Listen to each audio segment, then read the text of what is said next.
Bonjour à vous. Dans cette 8e séance, je vais poursuivre et reprendre la 7e en développant le Sutra 2.16. La douleur non encore venue peut être évitée. Et la Sutra 17, l'origine de ce qui doit être évité et l'identification entre le témoin, le voyant, et ce qui est vu, l'objet de la connaissance. La conjonction du voyant et du visible est cause de l'évitable. Retour donc au début de nos rencontres où nous avons parlé de ce qui est rétabli dans sa vraie nature, à condition de ne pas se laisser distraire par les fluctuations du mental, et notamment les fausses projections ou identifications, conjonctions. Afin de rétablir l'union harmonieuse, le yoga étant en soi l'union harmonieuse, il convient de se séparer de la confusion et des associations erronées. En un mot, sortir de l'ignorance de notre condition humaine. La suite de ces sutras détaille les différentes sortes de perceptions en relation avec la philosophie du Samkhya, et c'est un peu complexe. Donc pour l'instant, je préférais laisser cela de côté et revenir à des choses plus communes, plus ordinaires pour nous. Et notamment revenir à la vidéo 5 consacrée à la douleur. Lorsqu'elle est là, il n'y a pas grand-chose à faire, mais souvent elle s'accompagne d'une souffrance bien plus profonde que la douleur immédiate qui engendre la répétition. Donc cette souffrance qui peut être évitée est liée souvent à la répétition de quelque chose qui vient de loin ou du profond.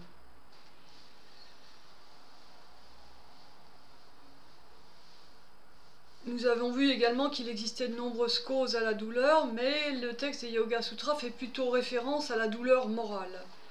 Et à mon avis, ce n'est pas un hasard, car c'est le plus difficile à traiter, je pense, quand on veut progresser spirituellement. Et ensuite parce que la cause est toujours difficile à identifier. Car derrière la racine apparente d'un mal peut se greffer une histoire plus complexe, souvent inconsciente, et qui se répète. C'est ça l'objet. Alors pour éviter la répétition, un travail d'introspection, qui est d'ailleurs indiqué par les Yoga Sutras, serait nécessaire pour apprendre à repérer nos propres kleshas, nos propres conditionnements.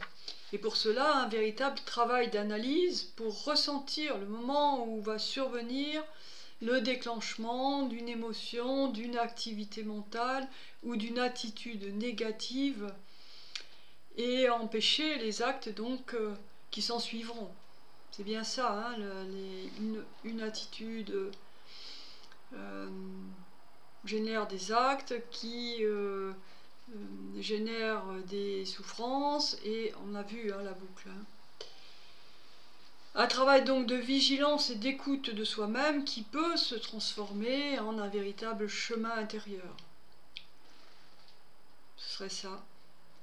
Parfois un accompagnement psychologique, encore mieux psychanalytique, sur ces sujets qui vont chercher des causes profondes peut être nécessaire pour débusquer ces traces inconscientes. C'est un travail individuel, mais n'oublions pas que nous vivons en société, sommes perpétuellement en relation avec les autres. Donc il faut, en sus de nos propres composants psychiques, nos propres conditionnements psychiques, nos propres identifications personnelles, tenir compte de l'environnement dans lequel nous vivons et de ses effets. Et en ce moment, c'est pas terrible. Dans un monde où pour beaucoup la vie est difficile, le yoga, considéré avec d'autres pratiques comme une technique préventive de relaxation et de bien-être, se faufile partout, et ce n'est pas un hasard. cet engouement, à mon avis, montre un besoin de s'extraire d'une société qui s'emballe et de plus en plus exigeante. Et donc on est en recherche d'autres formes de pratiques de vie même. Alors dans ces pratiques, il faut bien sûr discerner, dans ces pratiques diverses et variées, le bon grain de livret, et concernant le yoga, se rappeler qu'il s'agit d'une voie de libération dans laquelle chacun, chacune, là où il se trouve, peut trouver son chemin s'il le souhaite.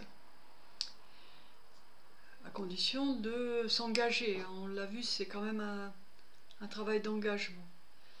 En tout cas, il joue un rôle de prévention, c'est là que je voulais en venir, pour toujours dans la question d'éviter la souffrance, un rôle de prévention autant physique que psychique, et ce n'est pas un hasard par exemple si les entreprises s'en saisissent comme moyen de prévention des risques dits psychosociaux. Elles s'en servent aussi souvent comme alibi pour tenter d'apporter une réponse à la détérioration des conditions de travail tant physiques et psychiques. Je me permets un petit mot sur la souffrance au travail, parce que c'est quand même un sujet qui m'a occupé nombreuses années, ayant été directrice des ressources humaines dans une entreprise de 700 salariés, un établissement public où les métiers étaient difficiles, beaucoup en lien avec le public, en Seine-Saint-Denis. Donc c'est un sujet qui me tient à cœur. Je ne veux pas y rester longtemps, mais ça m'intéressait de prendre cet exemple. Et donc dans ce travail de réflexion quand même sur la prévention des risques, qui a d'ailleurs été devenu une injonction pour les entreprises, une injonction juridique à la suite d'ailleurs de pas mal de problèmes, notamment les suicides à France Télécom.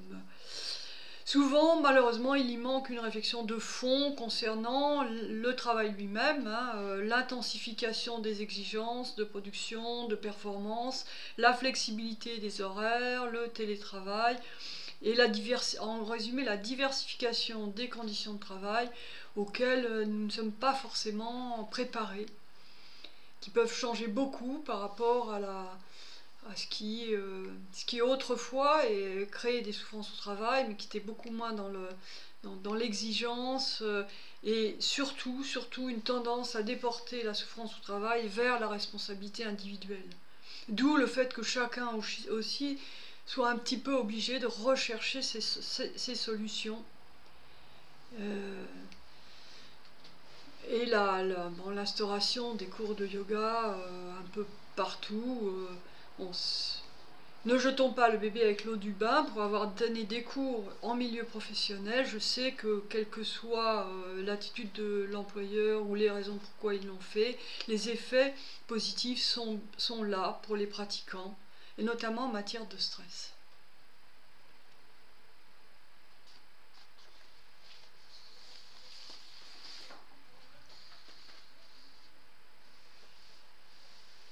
Revenons maintenant au texte et aux réponses apportées, aux moyens à développer pour empêcher les obstacles, les souffrances et leurs racines de nous déborder, nous envahir, nous déborder. Alors dès le premier chapitre, tout est dit, la pratique assidue et le détachement. Dans le 12e sutra du premier chapitre, donc c'est très au début, la pratique assidue et le détachement permettent d'accéder à l'arrêt de ces fluctuations du mental. Le suivant, l'abhyasa, la pratique assidue, est l'effort en vue de maintenir le contrôle du mental et de l'installer dans un état de stabilité. Et le 14, cette pratique assidue, entretenue longuement, sans interruption et avec soin, acquiert une base ferme, donne une base ferme. Le deuxième chapitre, et celui des moyens, évidemment reprend ces indications, on est même la déclinaison et va quand même beaucoup plus loin que ces simples injonctions, on pourrait dire, donc ces engagements. Il parle du yoga de l'action, on a déjà vu ça, Kriya Yoga. Il se pratique, ce qu'on n'a pas vu, c'est qu'il se pratique selon 3 modalités inséparables. un effort soutenu, ça oui, on l'a dit, la conscience intérieure et l'abandon au Seigneur. Ça, c'est la traduction de Françoise Mazet. Traduction de France Morse, la même chose, purification et ascèse, étude de soi et abandon au suprême constituent le yoga de l'action. Un peu plus précis. Je continue avec son interprétation que je partage tout à fait. Le deuxième chapitre s'ouvre sur un yoga de préparation qui doit idéalement accompagner chaque pensée, chaque action au quotidien.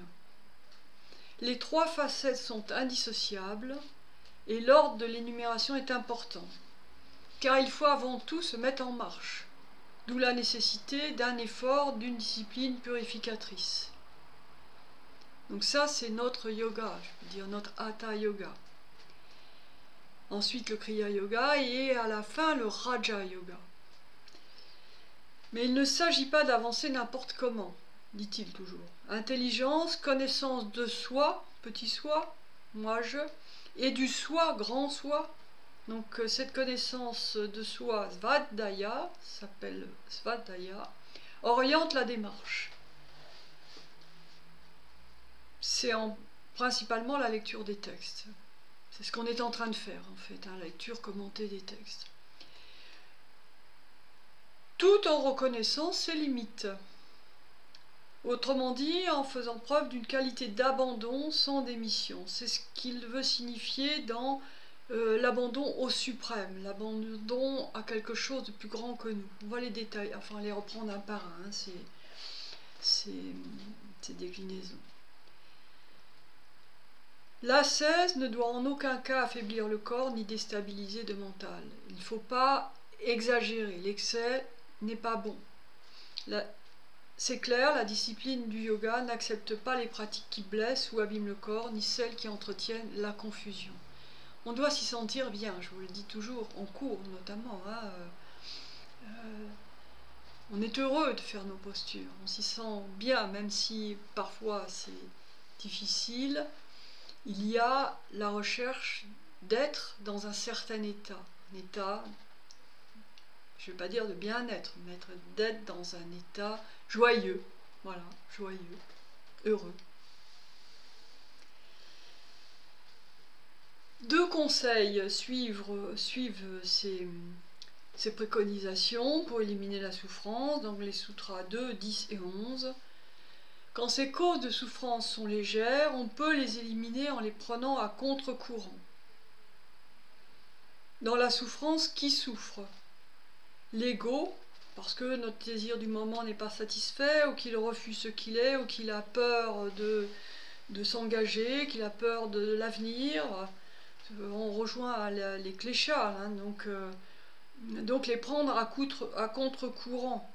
Et la cause essentielle étant la confusion mentale, on a vu plus précédemment qu'il fallait développer l'opinion contraire, ou la pensée contraire. Donc aller à contre-courant, c'est se décaler, c'est lâcher prise, inverser le processus habituel. Et dans la pratique, la posture inversée permet d'en faire concrètement l'expérience. La posture inversée nous déstabilise, d'ailleurs beaucoup de personnes, moi la première, avant d'arriver à tenir dans la posture inversée, il y a une appréhension, il y a même une peur de tomber, une peur de tomber vers l'avant, une peur de se casser la tête, la nuque, c'est une posture. Une fois qu'on a trouvé son point d'équilibre, elle est très agréable, mais ça n'est pas si facile et justement c'est bien là le sujet, se décaler de ses habitudes, se séparer. L'attitude debout est celle de l'être humain qui est dans son extériorité, stable, établi, stira sukham. Et toute posture inversée renverse justement cette tendance et favorise le retour vers une forme d'unité. Là c'est le commentaire de Françoise Mazet dans sa traduction du Yoga Sutra. Le deuxième conseil, les perturbations mentales qu'entraînent ces kléchas peuvent être éliminées par la méditation. Voilà, après la pratique intense. Le deuxième outil majeur, la méditation, d'où la posture de l'assise qu'on a étudiée dans une vidéo précédente, je crois la numéro 4. Et l'assise qui nous ramène aux 8 membres du yoga, auxquels je vais revenir pour parler des deux premiers. Les deux premiers, les yamas. Yama signifie contrôle, observance, discipline, et sont des comportements à adopter vis-à-vis de soi-même et vis-à-vis des autres, favorisant le discernement. Alors, on tourne toujours autour de la même chose, avec des moyens qui ne sont pas différents, mais qui se complètent, qui forment un éventail, une palette, et qui peuvent être tout à fait simultanés. Et cela en particulier, puisqu'il s'agit de notre comportement du quotidien.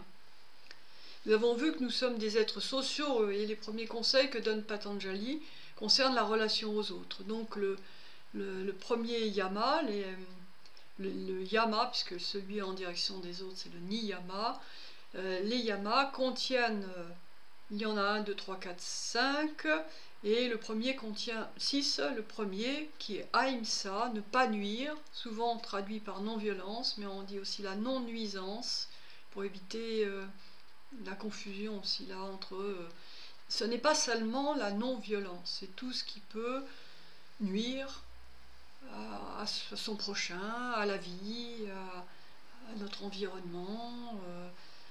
Et donc dans celui-là sont contenus les suivants, puisque ne pas nuire, c'est... Alors le suivant c'est satya, être vrai, la vérité, mais la vérité au sens d'être authentique, ne pas tricher. Ensuite, asteya, ne pas voler. Ne pas voler, c'est être honnête, c'est la probité, l'honnêteté. Ensuite, brahmacharya, c'est l'état de l'étudiant brahmanique, celui qui est en position d'avoir un maître brahmane pour étudier les textes, et dans ce cadre-là, il doit contrôler ses instincts, d'où l'idée de chasteté qui est derrière ce... Donc ce n'est pas la chasteté en tant que telle, c'est une posture d'étudiant qui ne se disperse pas. Et le dernier yama, c'est aparigraha, l'absence d'avidité, de possession inutile. Vous voyez que dans tout, il faut rester modéré.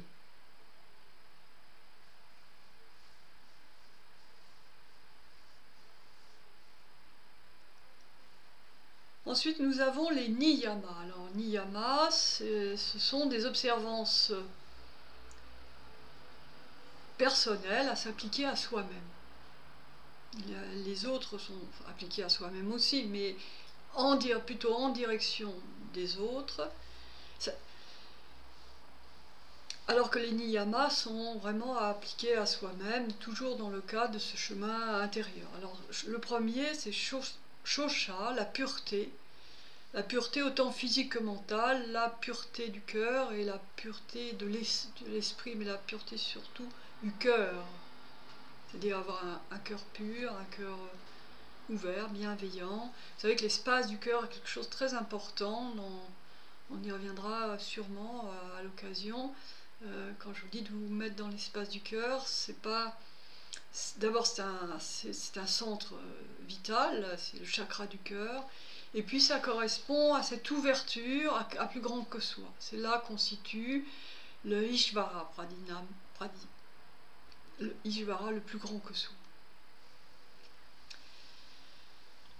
Ensuite, nous avons le santosha, le contentement. Et oui, le contentement, c'est une observance vis-à-vis de soi-même. On a le droit d'être content de soi, à condition que ce soit une satisfaction humble, toujours éclairée et sereine, et toujours dans l'esprit de cette pureté d'intention.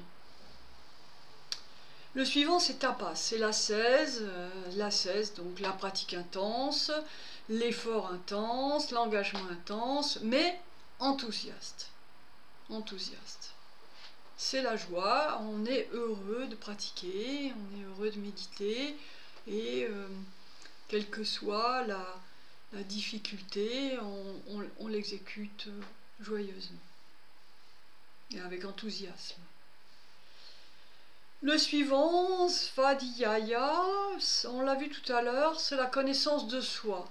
La connaissance de soi comme un travail ininterrompu. Hein, on a toujours besoin de porter attention, d'être vigilant sur notre façon de nous comporter. Hein. On a vu que pour éviter la souffrance, la nôtre, et pour aller sur son chemin, la connaissance des textes est essentielle. Connaissance de soi, petit soi, ego, et la connaissance de soi, le grand soi, le purusha. Et pour cela, eh bien, tous les moyens sont utilisés, mais là, il s'agit plutôt de la connaissance des textes sacrés notamment. Hein.